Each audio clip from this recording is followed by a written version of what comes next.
Halo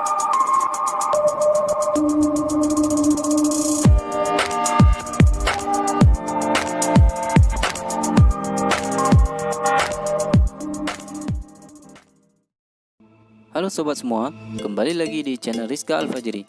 Hari ini kita akan membahas soal SKP Keuangan Daerah part yang kedua. Soal ini relevan juga untuk teman-teman yang memilih pengelola keuangan daerah, analis keuangan daerah, penata laporan keuangan. Seperti biasa, jangan lupa di-subscribe ya channel kita agar kita lebih bersemangat membuat konten-konten lainnya. Jangan lupa juga di-like dan di-share video-video kita agar teman-teman lain juga mendapat manfaat yang sama. Baiklah, seperti biasa hari ini kita akan membahas 15 soal. Dan seperti biasa pula, sebelumnya saya akan membaca soal tersebut dan selanjutnya kita akan membahasnya dan kita akan menjawab bersama mana yang paling tepat. Baiklah, kita masuk ke soal yang pertama. Soal nomor 1. Melakukan verifikasi SPPUP, SPPGU, SPPTU, dan SPPLS beserta bukti kelengkapannya yang diajukan oleh Bendahara Pengeluaran merupakan wewenang dari A. PPK SKPD, B. PPTK, C. Pengguna Anggaran, D. Kepala SKPD, atau E. Kepala SKPKD. Jawabannya adalah A. PPK SKPD. PPK SKPD mempunyai tugas dan wewenang 1. Melakukan verifikasi SPPUP, SPPGU, SPPTU, dan SPPLS beserta bukti kelengkapan yang diajukan oleh Bendahara Pengeluaran. 2. Menyiapkan SPM. 3. Melakukan verifikasi laporan pertanggungjawaban Bendahara Penerimaan dan Bendahara Pengeluaran. 4. Melaksanakan fungsi akuntansi pada SKPD dan menyusun laporan keuangan SKPD. Lanjut ke soal nomor 2. Semua pengeluaran dari rekening kas umum daerah yang tidak perlu diterima kembali oleh daerah dan pengeluaran lainnya yang sesuai dengan ketentuan peraturan perundang-undangan diakui sebagai pengurang ekuitas yang merupakan kewajiban daerah dalam 1 tahun anggaran adalah A. Pendapatan daerah, B. Pembiayaan daerah, C. Pengeluaran daerah, D. Belanja daerah, atau E. Piutang daerah. Jawabannya adalah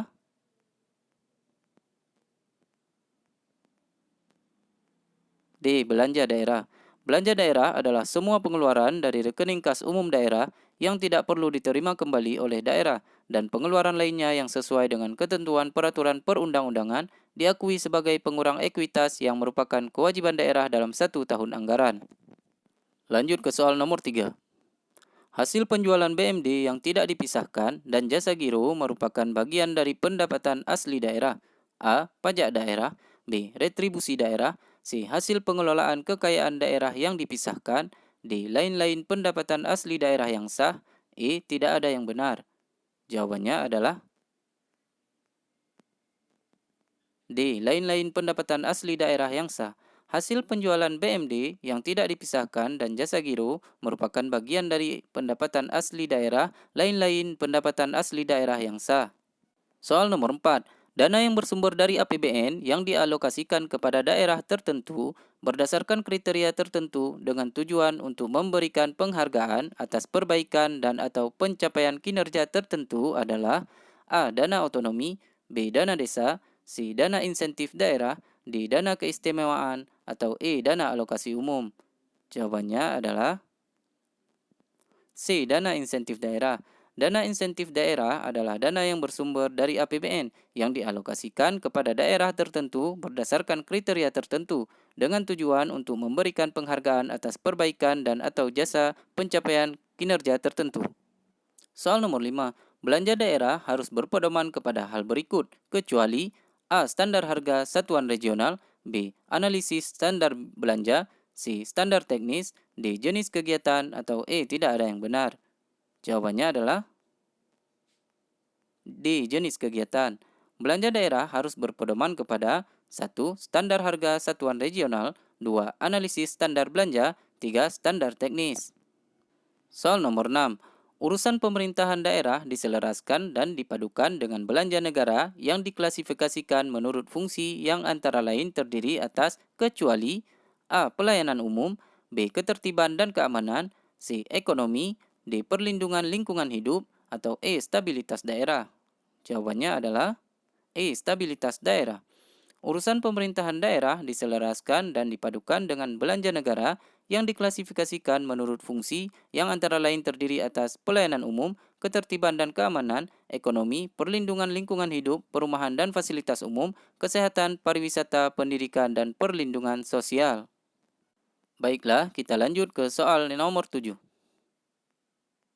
Yang tidak termasuk ke dalam belanja operasi adalah A. Belanja pegawai, B. Belanja bunga, C. Belanja barang dan jasa, D. Belanja aset di atas 12 bulan, atau E. Belanja subsidi. Jawabannya adalah D. Belanja aset di atas 12 bulan. Belanja operasi dirinci atas jenis 1. Belanja pegawai, 2. Belanja barang dan jasa, 3. Belanja bunga, 4. Belanja subsidi, 5. Belanja hibah, dan 6. Belanja bantuan sosial. Soal nomor 8.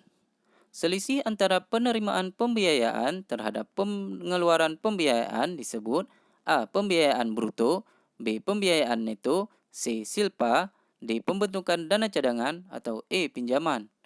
Jawabannya adalah B. Pembiayaan neto. Pembiayaan neto adalah selisih antara penerimaan pembiayaan terhadap pengeluaran pembiayaan, dan pembiayaan neto digunakan untuk menutupi defisit anggaran. Soal 9. Pemberian pinjaman daerah yang diberikan kepada pemerintah pusat, pemerintah daerah lainnya, BUMD, badan usaha milik negara, koperasi, dan atau masyarakat harus mendapat persetujuan A. Kepala daerah, B. Sekretaris daerah, C. DPR, D. Menteri, atau E. Kepala SKPKD. Jawabannya adalah C. DPRD.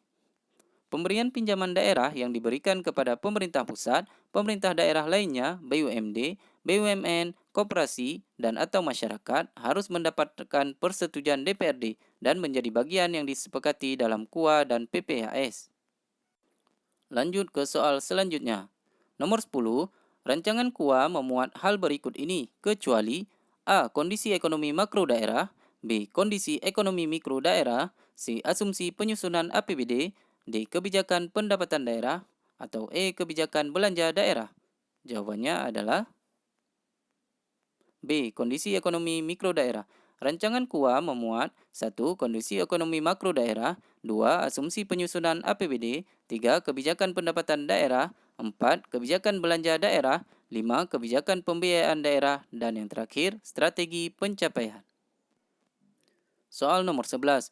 Penyusunan RKA SKPD dengan menggunakan pendekatan penganggaran berdasarkan kinerja berpedoman kepada kecuali A. Indikator kinerja, B. Tolak ukur dan sasaran kinerja sesuai analisis standar belanja, C. Kondisi ekonomi daerah, D. Standar harga satuan, atau E. Rencana kebutuhan BMD. Jawabannya adalah C. Kondisi ekonomi daerah.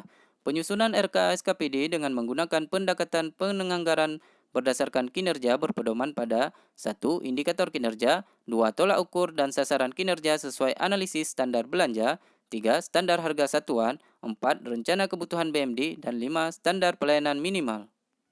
Lanjut ke soal nomor 12. PPKD memberitahukan kepada Kepala SKPD agar menyusun dan menyampaikan rancangan DPA SKPD paling lambat ... hari setelah perkada tentang penjabaran APBD ditetapkan. A. 2 hari, B. 3 hari, C. 4 hari, D. 5 hari, atau E. 6 hari. Jawabannya adalah B. 3 hari. PPKD memberitahukan kepada Kepala SKPD agar menyusun dan menyampaikan rancangan DPA SKPD paling lambat 3 hari setelah perkada tentang penjabaran APBD ditetapkan. Soal nomor 13. Berdasarkan hasil verifikasi, PPKD mengesahkan rancangan DPA SKPD setelah mendapatkan persetujuan A. Kepala daerah, B. Sekretaris daerah, C. DPRD, D. Pengguna anggaran, atau E. Menteri. Jawabannya adalah B. Sekretaris daerah. Berdasarkan hasil verifikasi, PPKD mengesahkan rancangan DPA SKPD setelah mendapatkan persetujuan Sekretaris Daerah. Soal nomor 14. Dalam rangka manajemen kas, PPKD menerbitkan SPD dengan mempertimbangkan hal berikut kecuali A. Anggaran kas pemerintah daerah, B. Ketersediaan dana di kas umum daerah, C. Kesiapan PPKD menyiapkan dokumen, D. Penjadwalan pembayaran pelaksanaan anggaran yang tercantum dalam DPA SKPD, atau E. Tidak ada yang benar. Jawabannya adalah C. Kesiapan PPKD menyiapkan dokumen. Dalam rangka manajemen kas, PPKD menerbitkan SPD dengan mempertimbangkan 1. Anggaran kas pemerintah daerah, 2. Ketersediaan dana di kas umum daerah, dan yang ketiga penjadwalan pembayaran pelaksanaan anggaran yang tercantum dalam DPA SKPD. Baiklah, lanjut kita ke soal yang terakhir. Soal 15. Pengajuan dokumen SPPLS untuk pembayaran pengadaan barang dan jasa oleh bendahara pengeluaran atau bendahara pengeluaran pembantu dilakukan paling lambat ... sejak hari diterimanya tagihan dari pihak ketiga melalui PPTK. A. 2 hari, B. 3 hari, C. 4 hari, D. 5 hari, atau E. 6 hari. Jawabannya adalah B. 3 hari. Pengajuan dokumen SPPLS untuk pembayaran pengadaan barang dan jasa oleh bendahara pengeluaran atau bendahara pengeluaran pembantu dilakukan paling lambat 3 hari sejak diterimanya tagihan dari pihak ketiga melalui PPTK. Demikian pembahasan kita hari ini. Semoga soal-soal yang kami bahas bermanfaat bagi teman-teman yang sedang berjuang agar lulus menjadi PNS di tahun ini. Jangan lupa terus dukung channel kami dengan cara di-subscribe, di-like, dan di-share video-video kami agar semua mendapatkan manfaat dari video kami. Dan untuk kritik dan saran, silahkan tinggalkan di kolom komentar. Dan bagi teman-teman yang ada request atau ada soal lain yang ingin dibahas, silahkan tinggalkan di kolom komentar. InsyaAllah, jika kami memiliki bahan dan mempunyai waktu luang, kami akan membuat soal-soal yang lainnya. Baiklah, sampai jumpa di konten-konten lainnya. Assalamualaikum warahmatullahi wabarakatuh.